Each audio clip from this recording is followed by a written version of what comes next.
उल्लास और उमंग जगाएंगे। जिन्होंने अपने जीवन को तो सुंदर बनाया ही है, लेकिन वो दूसरों को भी उनका जीवन सुंदर बनाने के लिए प्रेरित कर रहे हैं। तो क्या आप सभी तैयार हैं उनसे मिलने के लिए? नहीं, इतनी कम आवाज में वो नहीं आएंगे, तो दोनों हाथ ऊपर उठाकर कहिए, क्या आप सभी तैयार हैं? ओके, आप सभी की ऊर्जा को प्रणाम। तो मैं आमंत्रित कर रही हूँ एक ऐसे ऊर्जावान व्यक्तित्व को जिन्होंने सम्यक आहार है इन शब्दों के साथ कि आप जैसे लोग अपना विधान बना ही लेते हैं, आप जैसे लोग अपना नया विधान बना ही लेते हैं। हर मुश्किल पर पर्वत पर करके आरोहण, आप जैसे प्रतिभावान अपनी पहचान बना ही लेते हैं। तो आमंत्रित है डॉक्टर पवन मजावड़िया।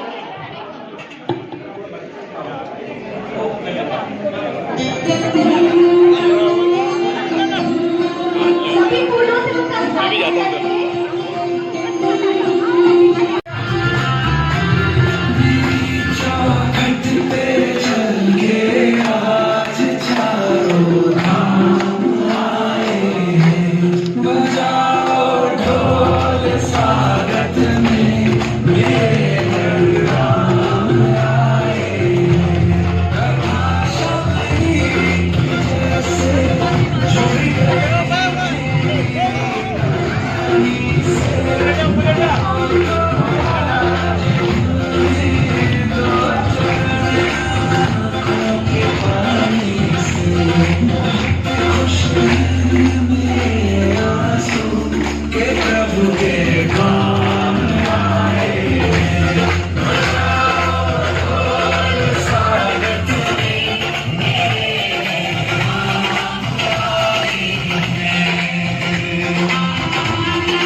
धन्यवाद सभी को। बरसाओ मर के तन में रस बरसाओ, बरसाओ आओ गजानन आओ।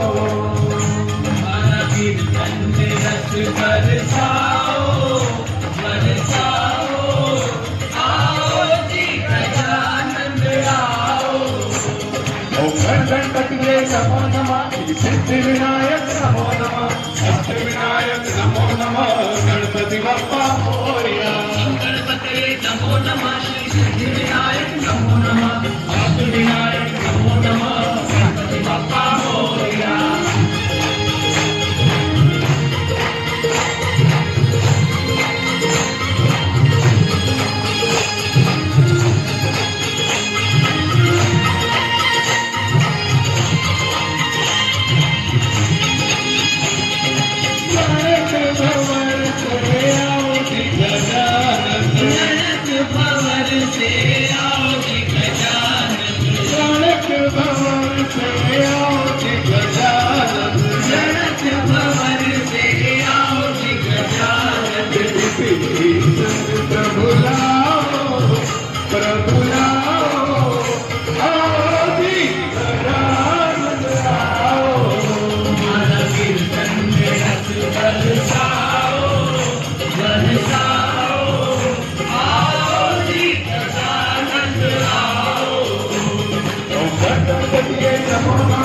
सिद्धिविनायक नमो नमः, अष्टविनायक नमो नमः, गणपति बप्पा मोरया। गणपतये नमो नमः, श्री सिद्धिविनायक नमो नमः, अष्टविनायक नमो नमः, गणपति बप्पा मोरया। नमो नमः, गणपति बप्पा मोरया।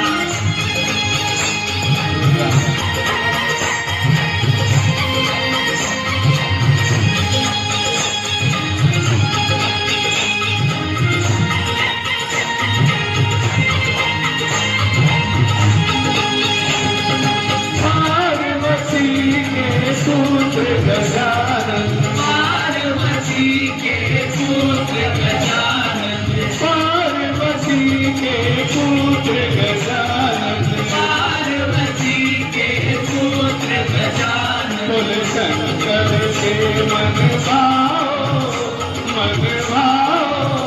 आओ भी गजानन आओ। हमारा कीर्तन में रस बरसाओ, बरसाओ, आओ जी गजानन आओ। ओ गणपति नमो नमः, सिद्धिविनायक नमो नमः, अष्टविनायक नमो नमः, मंगलमूर्ति मोरया। गणपतये नमो नमः, श्री सिद्धिविनायक नमो नमः, अष्टविनायक नमो नमः, गणपति बप्पा मोरया।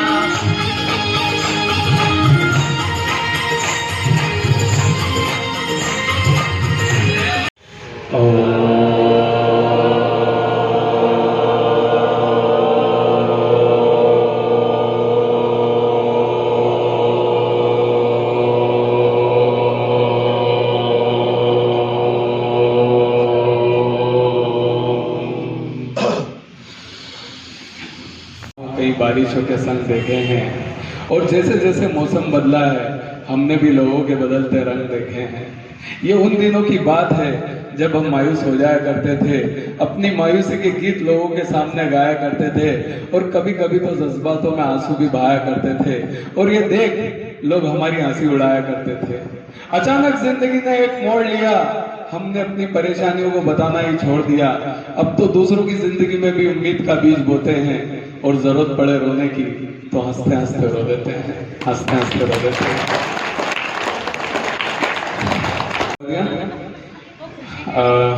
120 दिवसीय शिविर के बारे में जैसा भी डॉक्टर इंजल ने आपको सारी जाना है, कुछ हमने एक्सरसाइज में बदलाव किया है, कुछ हमने मेडिटेशन के अंदर बदलाव किया और कुछ हमने कर्मों के अंदर बदलाव किया। कहते ना कि अच्छे कर्म ही अच्छा भाग्य लेकर आते हैं। भाग्य कोई ऊपर से नहीं लिखा के आता है आदमी, हमारे कर्म हमारा भाग्य बनाते हैं। तो क्यों ना कुछ अच्छे कर्म किए जाए। तो अच्छे कर्मों के लिए हमने एक हेल्प डेस्क की सेवा चालू करी है सिविल हॉस्पिटल में, जहाँ पर हम अशिक्षित गरीबों की मदद करते हैं रोज सुबह 10 से। रही बात एक्सरसाइज और आहार की, तो आहार के अंदर हमने एक बहुत जबरदस्त परिवर्तन किया है, क्योंकि हम अभी तक जो खा रहे थे, हमारे किचन में जो बन रहा था हम खा रहे थे, हमारे माता पिता ने, हमारे उनके माता पिता से जो सीखा वो हमको खिला रहे थे। पर कभी हमने ये सोचा नहीं, ये कोशिश नहीं की कि जो हम खा रहे हैं क्या वो हमारी बॉडी के लिए सही है या नहीं है। ठीक है, कभी प्रयास किया अपन ने जानने के लिए, कोशिश की कि हम जो खा रहे हैं क्या वो हमारे शरीर के लिए उपयुक्त है? नहीं किया, क्योंकि जो चल रहा है भेड़ चाल जो चल रहा है, अपने को लगा शायद यही सही होगा, क्योंकि अपने पुरखे लोग सब लोग यही खाते हुए हैं। लेकिन अगर हम करेक्ट फूड के बारे में जान लें कि ये जो बॉडी है बहुत अद्भुत मशीनें इसके अंदर लगी हुई है, और बड़ी अद्भुत मशीनों के साथ ईश्वर ने हमें इस पृथ्वी पर भेजा है। पर ये मशीनें कब अच्छा काम करेंगी ये समझना बहुत जरूरी है। इन मशीनों को क्या चाहिए? जैसे एक गाड़ी हम खरीद के लाते हैं, 4 व्हीलर 2 व्हीलर, तो उसमें मैनुअल बुक रहती है साथ में, और उसमें लिखा रहता है क्लियर क्लियर कि इसके अंदर पेट्रोल डालना है। आप डीजल डाल दोगे, घासलेट डाल दोगे तो खराब हो जाएगी, लिखा रहता है ना। लेकिन हमारी बॉडी के साथ तो कोई मैनुअल बुक आई नहीं जिससे हमें पता लग जाए कि इसमें क्या डालना और क्या डालना नहीं डालना है। हम रिसेप्शन में जाते हैं, बफेट में जाते हैं, तो 70-80 आइटम बनाने वाले में दम चाहिए, तो खाने वाले में भी सब में दम है, सब खा के आते हैं, है ना। पर ये नहीं सोचते कि यार ये खाना चाहिए या नहीं खाना चाहिए। क्यों? क्योंकि यार चखेंगे तो सही, भले कुछ भी हो। तो करेक्ट फूड के बारे में अगर हम नॉलेज ले लें तो हमारे अंदर जो अद्भुत मशीनें लगी हैं, पता है कितनी कितनी अद्भुत मशीनें हैं। जैसे हार्ट एक दिन में 24 घंटे में 1 लाख बार धड़कता है, और बात करें दूरी की तो पूरी पृथ्वी का चक्कर लगा ले इतनी दूरी ब्लड हमारी बॉडी के अंदर तय करता है। ऐसी कई अद्भुत मशीनें हैं। जैसे हम बात करें ब्लड डोनेशन की, अभी हम 26 तारीख को ब्लड डोनेशन कैंप भी रख रहे हैं। साइंस ने इतनी तरक्की कर ली है, लेकिन क्या आज भी हम ब्लड बना पाए? आज भी किसी को ब्लड की जरूरत होती है तो हमें ब्लड डोनेट करना पड़ता है, राइट है? क्यों? क्योंकि हमारे शरीर के अंदर ऐसी अद्भुत मशीन है जो ब्लड बनाती है, लेकिन हम उसको बाहर नहीं बना पा रहे हैं। तो आप सोचें कि ऐसी कई अद्भुत मशीनें हमारे शरीर के अंदर है, पर वो सही और सुचारू रूप से तब काम करेगी जब उसको करेक्ट फ्यूल मिलेगा, क्या करेक्ट खाना है वो मिलेगा। तो हम वहां पर जो लोगों को तो लगता है कि कालिका माता में योग शिविर चल रहा है, वो केवल योग शिविर नहीं है। उसमें हम करेक्ट आहार, करेक्ट फूड, है ना, करेक्ट एक्सरसाइज, करेक्ट मेडिटेशन और करेक्ट कर्म, इन चारों चीजों पे काम कर रहे हैं। केवल व्यायाम से स्वस्थ नहीं हो सकते हैं, ऐसा मेरा मानना है। क्योंकि मैं तो 10-15 साल से व्यायाम कर रहा था, पर मैंने तो वो सब नहीं पाया था जो अभी 100 दिनों में पाया। मतलब कहीं ना कहीं मैं गलत था कि एक चीज पर काम करने से काम नहीं होता, बहुत सारी चीजों को साथ लेके चलना पड़ता है। तो करेक्ट फूड के बारे में आपको सीखना होगा। वो सीखने के लिए आप अगर वहाँ कुछ दिन आते हैं, 2-4 दिन 5 दिन, तो भी वो चीजें बहुत कुछ सीख सकते हैं। हम वहाँ पर हर रविवार को अदृश्य नाश्ता रखते हैं। आप समझ जाएंगे कि रोज हमें नाश्ता में क्या खाना चाहिए। हम 15 से 16 आइटम रोज नाश्ता में खाते हैं। एग्जैक्टली क्या क्या खाना चाहिए वो आपको पूरी लिस्ट और डिटेल हम देंगे। और दिन में खाने में क्या खाना चाहिए, रात को क्या खाना चाहिए, सूर्यास्त बाद खाना चाहिए कि नहीं खाना चाहिए, ऐसी बहुत सारी साइंटिफिक बातें हैं जो साइंटिफिक है। मतलब कहीं ऐसा नहीं है कि उसका रिलेशन किसी धर्म, किसी रिलीजियन से हो, केवल उस सब कुछ साइंटिफिक है ना। तो करेक्ट एक्सरसाइज, हम एक्सरसाइज जो करते हैं, हम कोई हार्ड व्यायाम नहीं करते वहां पर कि थक जाओ, आप पसीना पसीना हो जाओ। बहुत इजी एक्सरसाइज होती है, लेकिन हमें ये जानना जरूरी है कि हमारे ऑर्गन्स को एक्टिव करने के लिए, उनको जागृत करने के लिए सबसे ज्यादा किस चीज की आवश्यकता है। ऐसा हम कौन सा व्यायाम करें जिससे हमारे शरीर में ऑक्सीजन बढ़े, क्योंकि एक ऑक्सीजन ही ऐसी चीज है। आप देखते हैं फूड तो अपन ना, मान लिया अपन बिना खाने के कई दिन जिंदा रह सकते हैं, बिना पानी के भी कई दिन जिंदा रह सकते हैं, लेकिन बिना ऑक्सीजन के कितनी देर जिंदा रह सकते हैं। मतलब सबसे ज्यादा जरूरी अगर कोई चीज है तो वो है ऑक्सीजन।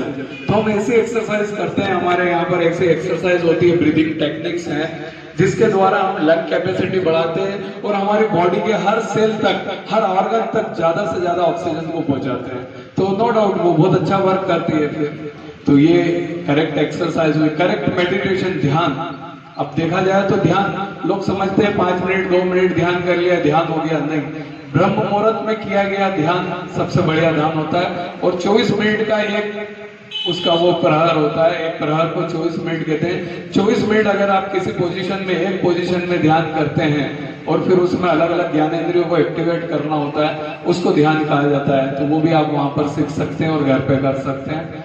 फिर चौथा होता है कर्म, जिसके बारे में मैंने आपको बताया। तो ये चारों चीजों का समावेश है हमारे इस जीवन बदलने वाले ऊर्जा शिविर में, जहां हम योग भी करते हैं, नृत्य भी करते हैं, हमारे भीतर बैठे परमात्मा को प्रसन्न करते हैं, इस तरह सत्संग के आयोजन भी करते हैं।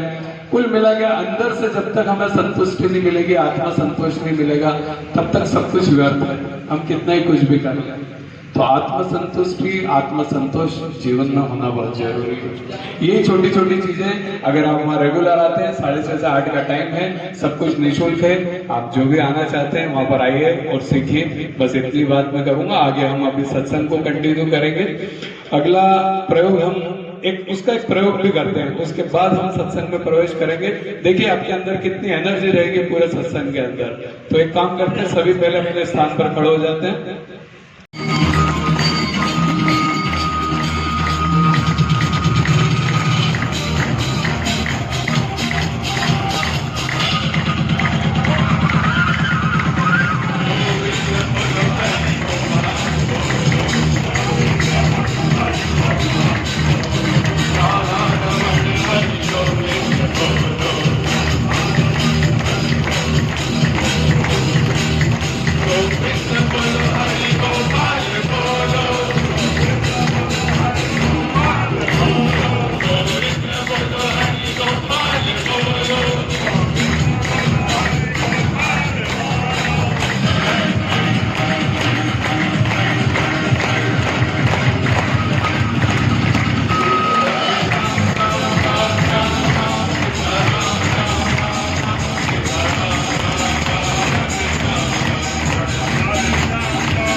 मुझे ईश्वर पे भरोसा करना है तो सारे मोर मुकुट सारे,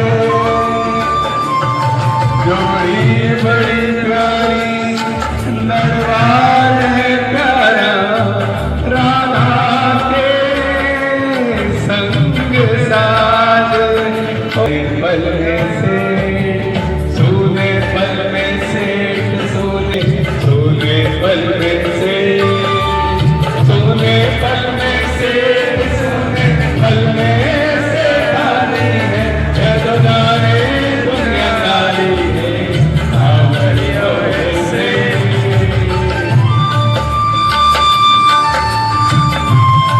बोलिए सावरिया सेठ की जय।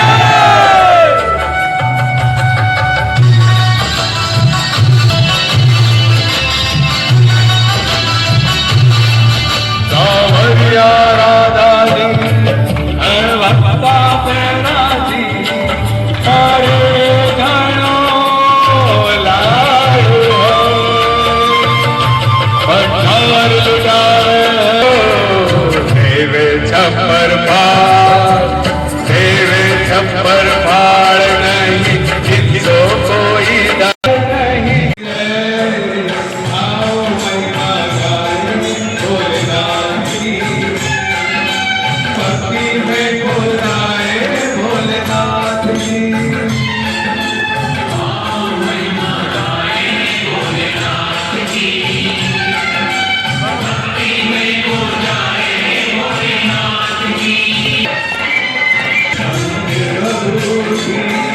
गले सर्प की माला, माथे चंद्रमा, जटा में गंगा, शिव का रूप लिया। भक्ति भक्ति अगर भोजन में मिल जाए तो प्रसाद बन जाती है, और वही भक्ति अगर पानी में मिल जाए तो चरणामृत बन जाती है। एक बहुत सुंदर कहानी जो हमें किनारे उनकी झोपड़ी, उनका आश्रम रहता है, और उसी के पास में एक व्यक्ति अपनी फैमिली के साथ रहता है। आश्रम के पास में उसका घर, उसकी झोपड़ी रहती है। दिन भर जो वहाँ पर आश्रम में जो ऋषि रहते थे, हमारे गुरुदेव रहते थे, दिन भर वो राम नाम का जाप करते रहते थे, ढोलक बजाया करते थे। दिन भर राम राम राम राम राम राम नाम का जाप चलते ही रहता था। पड़ोसी जो रहता है उनका, वो बड़ा परेशान रहता है कि क्या दिन भर राम नाम सारे डिस्टर्ब करते हैं, सोने नहीं देते हैं, थका नहीं हो पाती, बहुत डिस्टर्ब करते हैं, और बहुत दिन तक ऐसे चलता रहता है। एक दिन उससे रहा नहीं जाता है और वो उनसे लड़ने के लिए पहुंच जाता है। उनके आश्रम जाता है, बोलता है क्या दिन भर आप राम नाम जपते रहते हो, हमें देखो, हमें कमाने जाना पड़ता है, कमा के लाना पड़ता है, आपकी वजह से हमें कितना डिस्टर्ब होता है, हमें नींद नहीं आ पाती है, ऐसा वैसा। तो वो जो साधु होते हैं बोलते हैं मेरे लिए तो राम ही सब कुछ है, मुझे तो भोजन राम ही देता है। बोले तुम्हें आपको राम भोजन देता होगा, हमें नहीं देता, हमें तो रोज कमाने जाना होता है। बोले नहीं, तुम भी राम भजो, तुमको भी भोजन देगा राम। तो बोले, तो उनमें बहुत चढ़ जाती है, शर्त लग जाती है। बोले चलो आज मैं दिन भर राम जपता हूँ यहाँ बैठ के, और मैं भोजन नहीं करूँगा, प्रण लेता हूँ, अब देखता हूँ कि राम मुझे कैसे भोजन कराते हैं।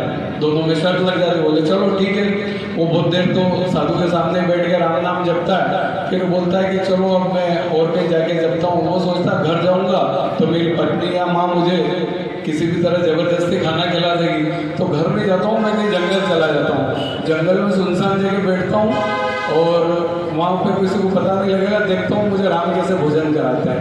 ठीक है साहब, वो जंगल, सुनसान जंगल में चला जाता है और एक पेड़ की शाखा के ऊपर बैठ जाता है और राम नाम जपना चालू रखता है, क्योंकि शर्त से लगी है। तो राम नाम जपता रहता है। इतने में क्या होता है कि एक व्यापारियों का समूह उधर से निकलता है जंगल से, और पूरा समूह रहता है, वो लोग वहीं रुकते हैं और भोजन बनाने की तैयारी करते हैं। 25-30 लोग रहते हैं, अच्छे से भोजन बनता होता है, उनका शानदार व्यंजन बनते हैं बहुत सारे। इतने में क्या होता है, एक व्यक्ति खबर लाता है कि डाकू आ रहे हैं और हमें तुरंत यहाँ से निकलना पड़ेगा। सबके पास कीमती आभूषण, पैसा वगैरह सब रहता है। तो बोलते कि खाना वाना तो सब ऐसे ही छोड़ो और भागो अपन। वो सब लोग भाग जाते हैं और खाना वहीं रह जाता है। स्वादिष्ट व्यंजन बने, डाकू वहां पर आते हैं, देखते कि अरे स्वादिष्ट व्यंजन बने हुए हैं, बढ़िया बढ़िया खुशबू आ रही है, बोले ये सब। तो उसका सरदार सोचता है कि कहीं ना कहीं किसी न किसी की चाल है, इस भोजन के अंदर जरूर जहर मिला होगा और जहर खिला के हम सबको मार देने की कोई ना कोई चाल है, तुम ढूंढो, यही कहीं ना कहीं वो आदमी होगा जिसने ये सारी प्लानिंग करी है। सब इधर उधर ढूंढते हैं, कहीं कोई मिलता नहीं। इतने में सरदार का ध्यान ही उस आदमी पे चला जाता है जो ऊपर बैठ के राम नाम जपता रहता है पेड़ के ऊपर। अब वो राम नाम जप रहा, तो उतारो इसको, ये लगता है। सब मिलकर उसको नीचे उतारता है, जैसे तैसे बोलते हैं ये खाना तेरा बना है, तो इसको चख, तेने इसमें जरूर जहर मिला है। बोले मैं नहीं खाऊंगा। बोले कैसे नहीं खाएगा, मारो डंडा इसको। उसको डंडे मारते हैं, 2-4 डंडे पड़ते हैं, टूट जाता है और आगे मजबूरन उसको खाना ही पड़ता है। तो वो समझ जाता है कि ये प्रभु की लीला है और वो तुरंत दौड़ के जाता है और उन स्वामी जी के जाके दंडवत प्रणाम करता हुआ बोलता है कि मैंने तो प्रण लिया था कि मैं आज भोजन नहीं करूंगा, लेकिन प्रभु ने डंडे मार के मुझे भोजन करवा दिया। तो ये राम नाम का कमाल। भूल जाएंगे राम आएंगे, राम आएंगे, आएंगे राम आएंगे, राम आएंगे, आएंगे राम आएंगे। मेरी झोपड़ी के भाग आज खुल जाएंगे, राम आएंगे। मेरी झोपड़ी के भाग आज खुल जाएंगे, राम आएंगे।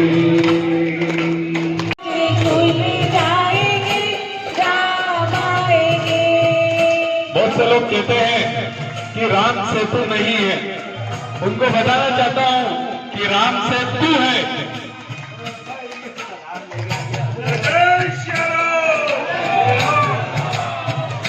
तन झूमेगा मन गीत गाएगा, मेरा जन्म सफल हो जाए। तन झूमेगा मन गीत गाएगा, राम सुंदर।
से भरे